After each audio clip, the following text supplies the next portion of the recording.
Anand Bharati Tarksheel the Panchsheel YouTube channel पर आप सभी का तहे दिल से हार्दिक स्वागत अभिनंदन। आज यहाँ अहमदाबाद गुजरात की धरती पर आने का एक अवसर मिला है और आज के जो फोटोग्राफर और वीडियो का काम कर रहे हैं माननीय राजेश मौर्य जी कर रहे हैं। इन्हीं के भाई की लड़की यहाँ पर पूजा नाम की लड़की है, ऑलरेडी कृष्णा से ब्याही हुई है। एक सुंदर सा लड़का पैदा हुआ जिनका नाम उन्होंने नील रखा है।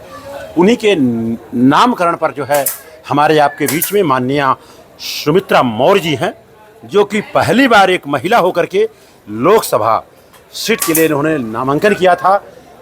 और रही बात आपने शुरुआत किया है, बड़ी अच्छी शुरुआत रही है।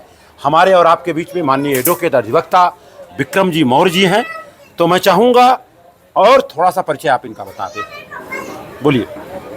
सुमित्रा जी ऐसे पैसे से वो टीचर हैं और उन्होंने जो अद्भुत कार्य किया, एक महिला होकर जी मौर्य वंश के आन बान और शान को और महिलाओं को जागरूक करने के लिए उन्होंने जो बीड़ा उठाया वो काबिल तारीफ है।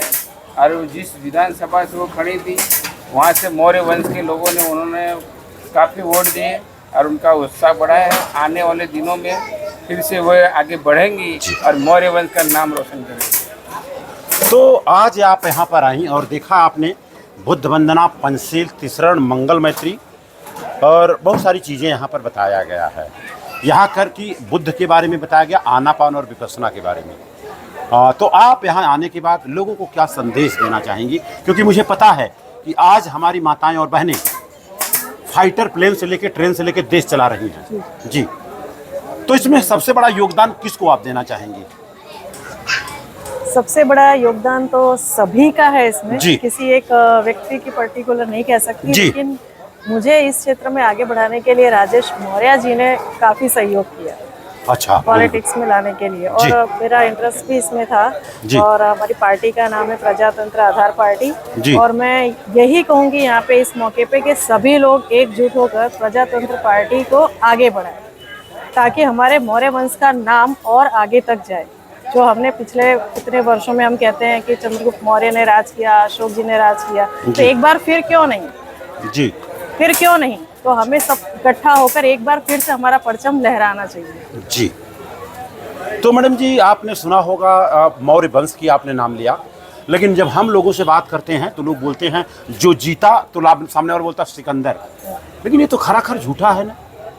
ये तो मंचों से बोलना चाहिए, जो हारा वो सिकंदर और जो जीता वो चंद्रगुप्त मौर्य था। लोगों को बताने की जरूरत है, लेकिन सच्चाई की बात यह है कि हम लोग सच भी दिल से और मंच से चट्टी चौराहे पे नहीं बोल पा रहे हैं, तो कहीं कहीं हमारी आपकी कमी है। बिल्कुल बोलना चाहिए ना, हम आगे आए हैं इस चीज के लिए। हमने इस इलेक्शन में भी काफी चीजों का सामना किया है जी, बहुत सारा प्रेशर दबाव रहा है हमारे पर, उसके बावजूद भी हम आगे निकले हैं। तो हमारे मौर्य वंश में हार शब्द होना नहीं चाहिए, हमेशा जीतने का ही प्रयास करना चाहिए। भले एक बार नहीं, दूसरी बार तो मिलेगा, तीसरी बार तो मिलेगा जी, लेकिन हमेशा जीत का जज्बा रखना चाहिए और ये सोच के ही हर चीज में आगे बढ़ना चाहिए। और सबसे ज्यादा चीज यूनिटी बना के रखनी चाहिए। जी जी। ज्योतिबा राव फूले ने कहा है कि पढ़ाई लिखाई कर लेने के बाद अगर सच को सच नहीं बोल सकते हैं और झूठ को झूठ नहीं बोल सकते हैं तो समाज के लिए कलंक हैं और देश के लिए दरअसल बहुत बड़े अपराधी हैं। ये ज्योतिबा राव फूले ने कहा है। और ज्योतिबा राव फूले ने 150 साल पहले सत्य शोधक समाज की स्थापना किया। उन्होंने कहा अगर दाढ़ी हम बना सकते हैं, जूता पॉलिश कर सकते हैं, कपड़ा साफ कर सकते हैं, तो अपने घर का पूरा संस्कार हम खुद करा सकते हैं अगर हम शिक्षित हैं तो। लेकिन मैं देखता हूं बड़ी विडंबना है। और आपको बता दूं, सामाजिक परिवर्तन के बिना राजनीतिक परिवर्तन हो ही नहीं सकता है, और अगर हो भी गया तो चला जाएगा, ये मेरा मानना है। प्रमाण में आप देखिए माननीय मायावती जी, नो डाउट 4-4, 5-5, 6-6 बार सत्ता में आई लेकिन चली गई, क्योंकि अगर विचारधारा जिंदा है तो दुनिया की हर धाराएं जिंदा रहेंगी। और आपको बता दूं, पूरे भारत में घूमने का मौका मिलता है, आप जैसी महिला देखने के बाद अपने को सावित्रीबाई फूले नजर में आती हैं।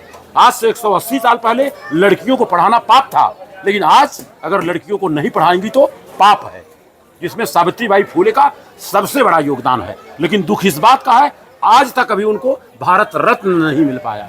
और दूसरी बात, 1 लाख लोगों में से 1 को पता नहीं है कि भारत की प्रथम शिक्षिका महिला कौन। शिक्षा की देवी सावित्रीबाई फूले है, लेकिन हमें कहीं न कहीं गुमराह किया जाता है। तो सावित्रीबाई फूले के बारे में एक लाइन में क्या बोलना चाहेंगी आप?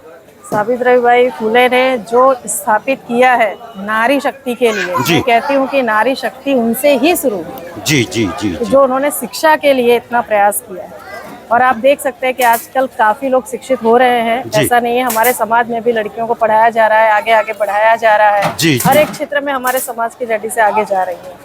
तो मैं यही प्रयास करूंगी कि हमारे समाज की जो नारी है उनको भी ये थोड़ा आगे बढ़ना चाहिए। पढ़ाई तक सबको समझ में आ गया है कि पढ़ाई बहुत जरूरी है, और हर घर के बच्चे को एजुकेशन मिल रहा है, चाहे वो लड़की हो या लड़का हो। लेकिन एजुकेशन के बाद हर क्षेत्र में आगे बढ़ना है। लेकिन मैं कई बार ये देखती हूँ कि लोग पॉलिटिक्स में आने से थोड़ा डर जाते हैं। जी जी, तो वो डर अपने में से बाहर निकाले, उसके लिए घर वालों का सपोर्ट बहुत जरूरी है और समाज का सपोर्ट बहुत जरूरी है। तो एक बार फिर से मैं ये कहूंगी कि मुझे देखकर ये सोचना है सबको कि जब मैं कर सकती हूँ तो सारी महिला कर सकती है, क्यों नहीं कर सकती, हर कोई कर सकता है। मैडम जी, एक लाइन में बुद्ध के बारे में क्या बोलना चाहेंगी आप? बुद्ध के बारे में तो कुछ कहा ही नहीं जा सकता। वो अपने आप में एक अलग ही चीज से, जो इतने हजारों वर्ष से चले आए हैं जी। दुनिया में हर जगह उनकी प्रतिमाएं मिलती हैं जी। तो उनके बारे में तो एक कहने का मतलब एक लाइन में अगर उनके बारे में बोलना हो तो हमारे हिसाब से लगता है पूरी दुनिया में अगर जो सबसे बड़ा शुद्ध है वो बुद्ध है। इस चीज को मानती ना आप? हाँ। चलिए आगे भी अशोक के बारे में एक लाइन में क्या संदेश देंगी आप? सम्राट अशोक ने जो किया है अपनी यूनिटी को लेकर, अपना जो स्थापित धर्म किया है, आज भी नोटों पे उन्हीं का स्तंभ और सिक्का चल रहा है। तो उस चीज का मान सम्मान हम मौर्य वंश को रखना चाहिए और उनकी गरिमा को आगे बढ़ाना चाहिए। यहाँ तक कि भारत की आन बान शान जो तिरंगा झंडा है, एक्चुअली हकीकत में वो 4 रंग है। तो बीच में जो चक्र है वो अशोक चक्र है और वही बुद्ध का धम्म चक्र है। हकीकत सच्चाई ये है। और इसके बाद मैं जानना चाहूंगा 2 लाइन में बाबा साहब के बारे में क्या कहना चाहेंगी, बाबा साहब अम्बेडकर के बारे में? बाबा साहब अम्बेडकर ने उस समय में अपने काफी अच्छे संविधान लिखे लोगों की भलाई के लिए, और वही संविधान आज भी चले आ रहे हैं। जी, बेटर है, बधाई की पात्र हैं। अगर उनके बारे में मैं बताऊं तो आपको बता दूं, उस जमाने में जो उनके पास एजुकेशन था न आज किसी के पास है और न कल किसी के पास होगा। अगर उनकी मैं बात करूं, उनके पास टोटल 64 विषय का ज्ञान था, मास्टर थे। और इसके बाद की अगर मैं 32 डिग्री ओरिजिनल, और अगर इसकी बात की बात हो 9 भाषाओं का ज्ञान। इसके बाद की अगर मैं बात करूं, दुनिया में इकलौते इंसान थे जिन्होंने DOS की डिग्री लिया था। जो 8 साल का कोर्स है उन्होंने 2.5 साल में पूरा किया था। इतनी सारी उपलब्धि, और संविधान को लिखने के लिए 2 साल 11 महीना 18 दिन लगाया था। लेकिन पूरे धर्म की पढ़ाई को पढ़ा उन्होंने, पूरे दुनिया का धर्म, और धर्म पढ़ने के बाद 21 साल के बाद उन्होंने बौद्ध धर्म को स्वीकार किया। इतना बड़ा एजुकेशन, लेकिन दुख हमें इस बात का होता है कि लोग अपने घरों में उनकी प्रतिमा लगाने के लिए शर्माते हैं। लगाना चाहिए कि नहीं लगाना चाहिए? बच्चे को विद्वान तो बनाना है, लेकिन बाबा साहब नहीं चाहिए। ऐसा हो ही नहीं सकता है, क्योंकि चित्र से चरित्र का निर्माण होता है। सही बात है कि नहीं है? मैं तो ये चाहती हूँ कि भाई आप हर एक चीज को समझें, विचारें, सोचें, तर्क करें और फिर उस चीज को न्याय दें। बधाई की पात्र हैं बहन जी, बहुत अच्छा लगा।